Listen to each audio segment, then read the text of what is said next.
Why is it that the people who pray the most have the most of their children in the jails of this country? Teach on it, brother. Teach it. Yeah. Teach it. That's, we need to ask those kind of questions. Teach that truth, brother. How is it that the people who don't see color to treat all people alike, who don't get into racism, that most of their children are in jails? And the other ones who see color, the other ones who deal exclusively with their ethnicity, their children are outside and their children are being fed and so forth. Is the reward then for not seeing color, for being non-racist, for not talking hate language, going to jail? Well, you better start talking hate language then. You know? Answer me this. Why is it? Okay, we'll have to. Why is it? You see, we talk about this business in this kind of situation. If God is no respecter of people, if God loves us all the same, not one group any better than the other, you get whole people being wiped out from the face of the earth. Did God love the Indians less? But no, you say he loves everybody the same. That's a dangerous kind of love, baby. Then it must say that God loving us all the same is not necessarily our basic protection. Because despite our being loved all the same and not one being held above the other, we see all kinds of inequalities in the world. And we've seen certain groups destroyed and wiped away from the face of the earth. And you know what I find amazing about that too? Is that the people who've done the greatest part of the wiping away are the people who worship the same God we do. Yeah. They pray to Jesus like we do, don't they? And yet somehow we got enslaved, and yet somehow we are brutalized and killed out here. We got to deal with some real issues here somewhere. There's something not quite right here. You know what else I find interesting? That those who were supposed to be the chosen people of God really got the ovens. So apparently it takes a little more than just praying. It takes a little more than just feeling like you got a special relationship to survive on this earth. Being the favorite of God apparently is not quite enough to protect you. And I can see why to a degree, because God has already blessed you with the mind. He's already blessed you with the brain. But we got some people who think it's holy not to use it. Teacher. Right. Yeah. Amen. Teacher. Yeah. They think the pursuit of knowledge is a sin. Yeah. The pursuit of learning is a sin. Even though this is a knowledge machine. This is a learning machine. This is a thinking machine. This is an analyzing machine, a remembering machine. And God must have put it in our heads for some reason. And for us not to use it is blasphemy. And maybe that's why those who don't use it end up ultimately going the way of perishing from the face of the earth. But we have this peculiar thing then of receiving the gift from God, as we say, and then refusing to use those gifts. And yet we expect it to be protected by God when we reject the gifts he gives us. And you know I've talked about the gifts that black children have. Gifts second to none. We're given the best gifts in the world. We were the first people God ever even created. Teacher. All right. Yes, we have minds that are second to none. Yet somehow we've been deceived into thinking that to use them is to be non-black. That means our consciousness has been created by someone else. Or people who want to control other people seek to control their consciousness. Consciousness is to a good degree a social product, meaning that it is created as a result of the nature of the type of social interactions we have with other people to a good extent. And when you look then at the consciousness of black people in America and of African people in the world, the consciousness that we exhibit to a good degree at this point reflects the nature of the interaction we have with European people. And one of the major objectives of European people is to manipulate and control the consciousness of African people, and through their manipulation and control of the consciousness of African people, divert that power, which ordinarily would be the power of African consciousness, to their own use, and increase their prosperity and power thereby. The relationship then of the European man to the African man, to a good extent, is a relationship of Count Dracula to his victim. To suck the blood of African consciousness to maintain their own life. This is what it's about.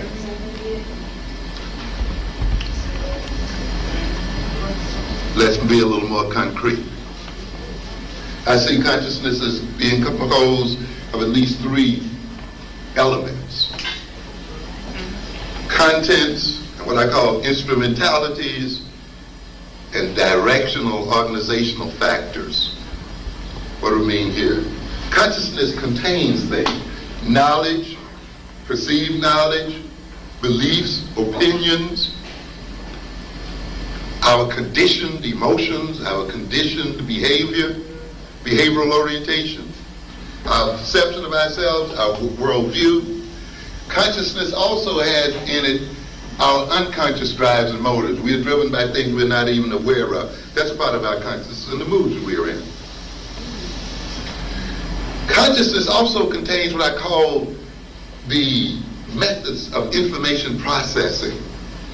See, it's not enough just to have knowledge and facts and beliefs and have them exist in your mind. That's sort of a static type of thing. You also now must find some way of using the contents of your mind. And you put them to use by processing them through using the instrumentalities of reasoning and thinking. You think about what you know. You organize what you know to solve certain problems. You bring pieces of knowledge and information together and organize that knowledge and information in a way to solve a problem. You recall information. You act in terms of what you believe.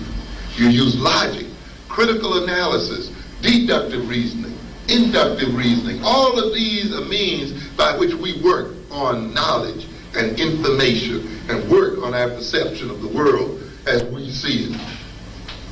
Analogical thinking, conceptual thinking.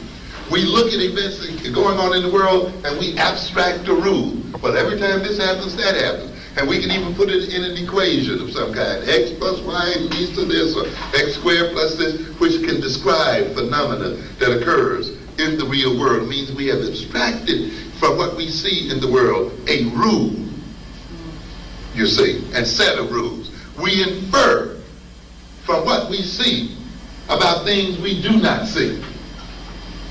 We look at the implications of things. We use what? Intuition and so forth. All of these are the instrumentalities of consciousness, are the means by which consciousness operates on what it knows, what it remembers, what it perceives, what it even does not know, in order to achieve certain ends and certain points. The instrumentalities of consciousness express what we know and believe and so forth. So our personal skills, the intellectual skills, and academic skills are the means by which we use the knowledge and memory and all the other things we have. Occupational skills, skills at learning and remembering. The other aspect of consciousness is what we call the directional aspect. It's not enough just to have the skills to process information. You see, and to organize it. You got to organize it for a reason, to achieve a particular point, to satisfy some value, some wish, or some need. You see, I was looking at a discussion here the other evening with a very esteemed public intellectual who apparently had the capacity to reason and think very well. He's been educated in philosophy. And who has apparently a good deal of knowledge. They were supposed to be talking about alternatives to black problems and black leadership. And I didn't see one black problem discussed at all during that 2 hours. No issue confronting the black community was dealt with at all. Oh, but there was plenty of reasoning. There was plenty of knowledge being displayed there and so forth. But nothing in the sense of applying it to the end of liberating black folk. Applying it to the end of gaining freedom and enhancing the quality of life of black folk. You see, so even though you may have the knowledge and the content, even though you may know black history, even though you may know African history, it's not quite enough yet. Even though you may have the logical skills, it's not quite enough yet. You have to value African people. You have to value African liberation. You have to value African people being empowered and free and self-sufficient and doing for self. That has to be a value, so that when you think and when you process what you know, using logic and abstraction and so forth, it will be processed under the direction of trying to achieve those values. If you have no goals other than going to work, eating something, and drinking beer, then no wonder you can't think. There's no need for thinking and developing thinking skills. If you're addicted to sex and drugs, what do you need to think for? Yeah. If you're satisfied working for a white man on a low-wage job, even a high-wage job, what do you need to think about how to create employment for yourself? How different, I tell people, when we see people go to school, we all go to school with one assumption, that the white man's got jobs out here for us, and all we need to do is qualify for us. But the white man doesn't have the jobs out here for us, and he hardly has the job for himself. How different would our education be if we went to school to learn to create jobs for ourselves? How different would our curriculum be if the purpose for our going to school was not to work for white folk, but to work for ourselves and to create jobs for ourselves and to create wealth for ourselves? How different the content of courses would be that we take and so forth. You say, it's not about lowering standards. It's not about changing standards and the way these people talk about it. Teach. You see, it's about building up the appropriate standard. It's not about unequal education. It's about what? Appropriate education. It's about looking at the goals of your nation and looking at the goals of your community and deciding what kind of education you need in order to achieve those goals. But the kind of education we're getting today has the goal of working for white people and forever being the white man's servant and slave in some form or another. And therefore we get a servant's education and a slave's education. And when he has no need for further servants or slaves, he doesn't educate us at all. And that's what's going on at this point. Because now he's hiring across the world. Now he imports the workers that he needs. And consequently, he's disinvesting the education of black people in America. And consequently, if you do not engage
Consequently, if you do not engage in the education of yourself and determine what your education is, if we are not engaging our children to make their own job and to make their own world, we are not going to be around.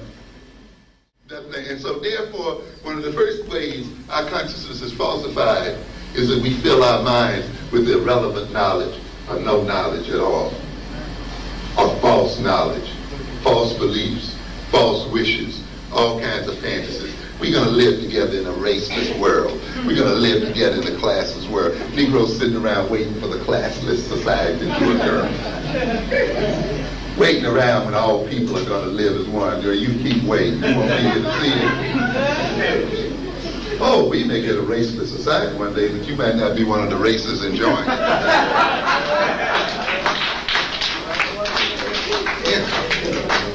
Yeah.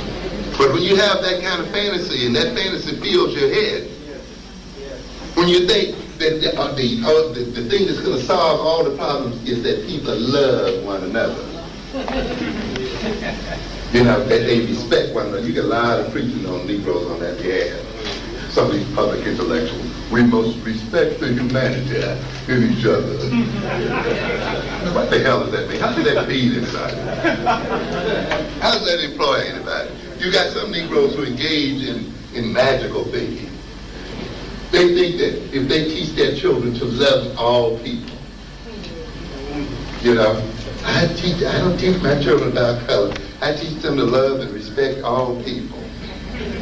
And not to see color. Well, that's nice. No, that's wonderful. But tell me that, this, are the other people teaching their children this? Huh? How is teaching your child this going to protect it against the people who hate you?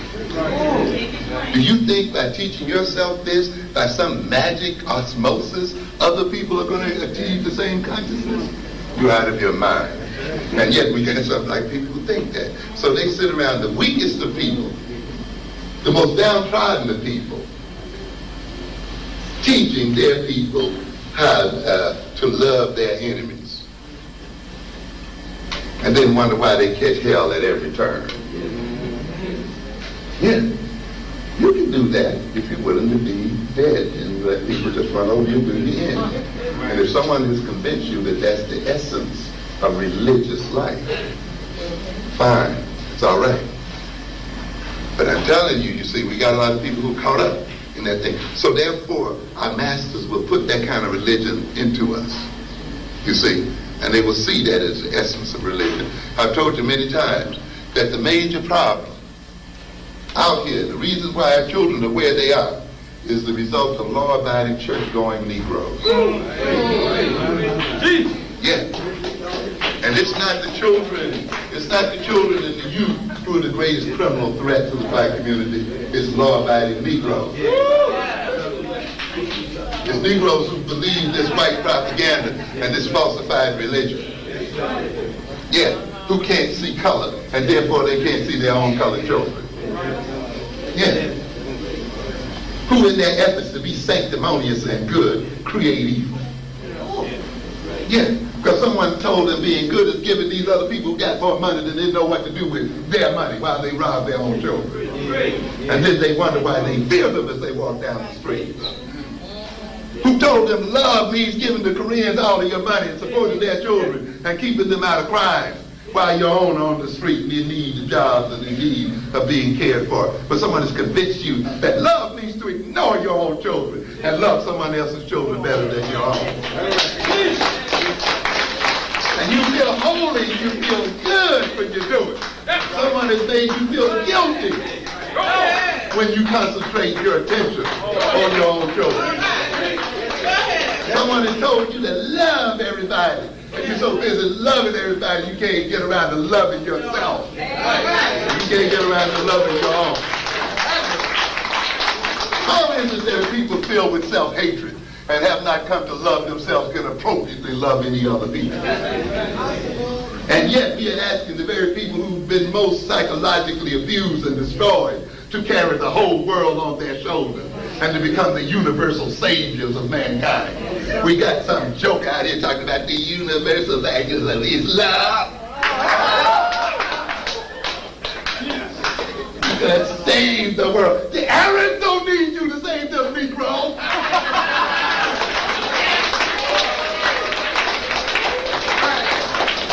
The Chinese is not asking for a Negro to come over there and save China. The Frenchman is not asking Negroes to come over there and save them. Why did you get into this business? It's your business to save the world.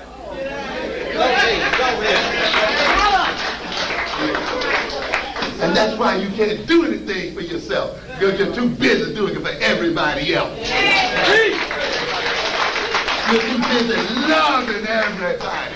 You can't even see the love that your own people need and your own children need. And you can't see that your people need more love than any other people here on earth. Yeah. Let me tell you something. Before you save the universe, before you slave and love all people, love your next door neighbor. Save a black neighborhood. Save black people.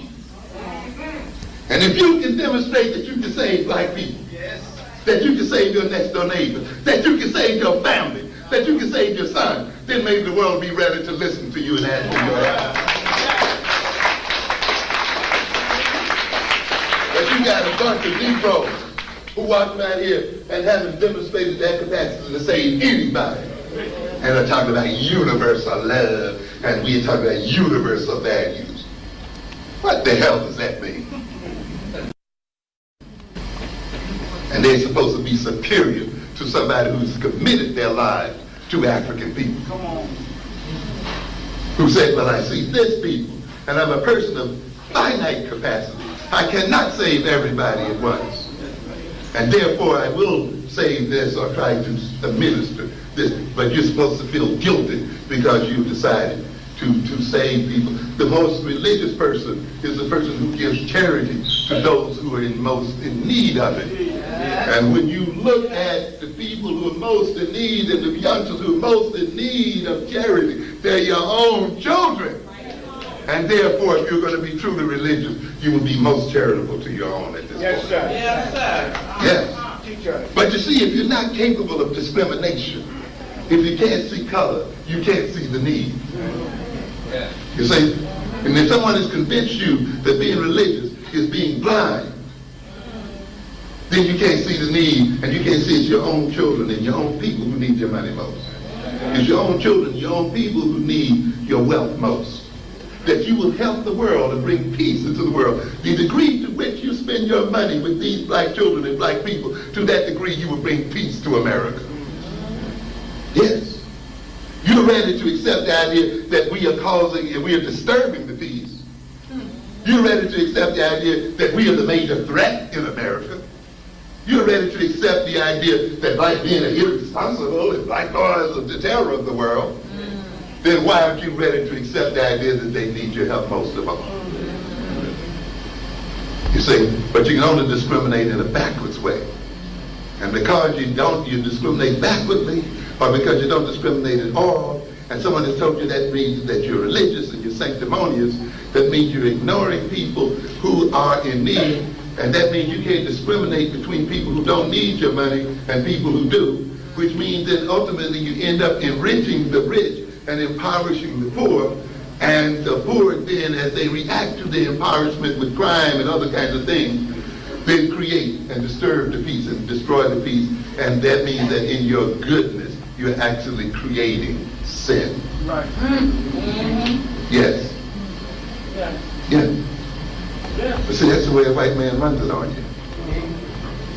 You watch the good Negro. The good Negro is a supporter of everybody else but himself. The good Negro impoverishes his own mind and his own people. The good Negro accepts poverty as being an ongoing characteristic of black people, and wealth being that of other people. Yes, yes. And it's turned around. We have tremendous amounts of wealth, people, in both mind and body and material.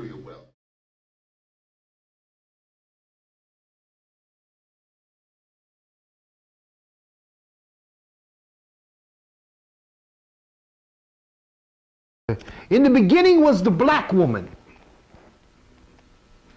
In the beginning was the black woman. How dare we let them move on the black woman? We're disappointed in the black woman. We say she's not what she used to be, but we're not what we used to be. We do not protect her. We do not help her. We abandon her. And she unconsciously begins to move toward white people. As young black men begin to wear natural hair, cornrow hair, dreadlock hair,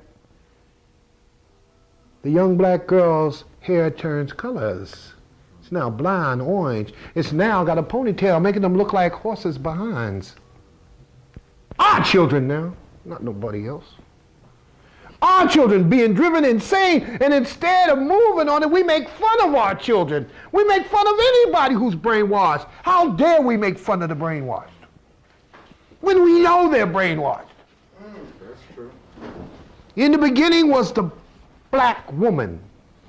In dank rooms, dark parked cars, city alleyways, open fields under trees, on high tower rooftops, in prisons, school stairwells, tap rooms, office closets, elevators, barns, public places, and on the down low. Everywhere men and women go, sexual activity takes place as that powerful urge is governed by our cultural, political, philosophical, and yes, ideological worldview. If our ideological worldview is not that of an African, then we won't behave as African. We won't behave as African people. We won't move that way.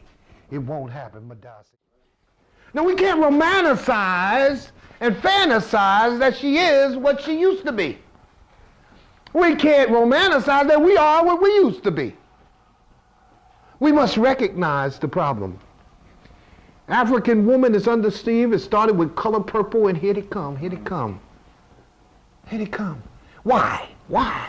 It's because they understood after all the lynchings that you see, all the beheadings and castrations, all the cutting off foots, penises, noses, and the nipples, they found out that it was the black woman could keep the family going by herself. So all the emphasis was taken off them, the men, and put on the black woman to make a new black woman, new Jack. To make her loyal to the slave man. That's why you got Condoleezza Rice. She ain't there for fun. And she walks behind him. Oh, goodness gracious. She walks behind the president, and she walks around here. You got these black women who look at black children with hatred. Coming out of the American nigger factory, thinking they're the ones who used to protect the children when daddy was a runaway and chased away. She is now part and parcel, if she don't dig it, part of the process. Then you have a cat like Bill Cosby. This man is so ignorant, it's a tragedy. It's a tragedy. He's always been a coward. He's always been a sellout. He became a star by playing a CIA agent going all over the world overthrowing other nations at a time when the CIA was going around all over the world overthrowing nations. I Spy. CIA man pretending he's a tennis player. He made a lot of money in the films, what was those films? Let's do it again. Let's Do It Again. Saturday night. Saturday Night. Uptown, downtown. And he made money with the use of ebonics. Yo? Fat Albert. Yeah, man. Fat Albert. Making fun of black people. Now, this bourgeois punk from North Philadelphia, underneath the railroad tracks, don't identify with black poor people no more. He would get in front of white people and say, we have not kept up our part of the bargain. First of all, punk, what part of bargain did we have to be slaves and suckers and exploited and raped in prison?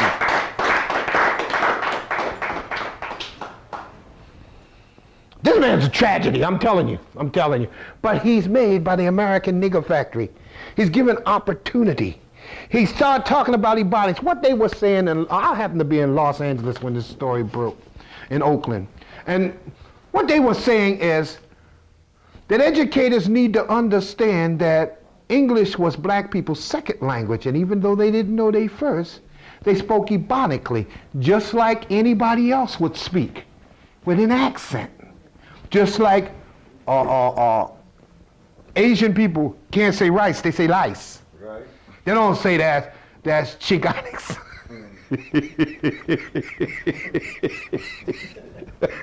I don't believe I said that. But they don't say it because I don't like them either.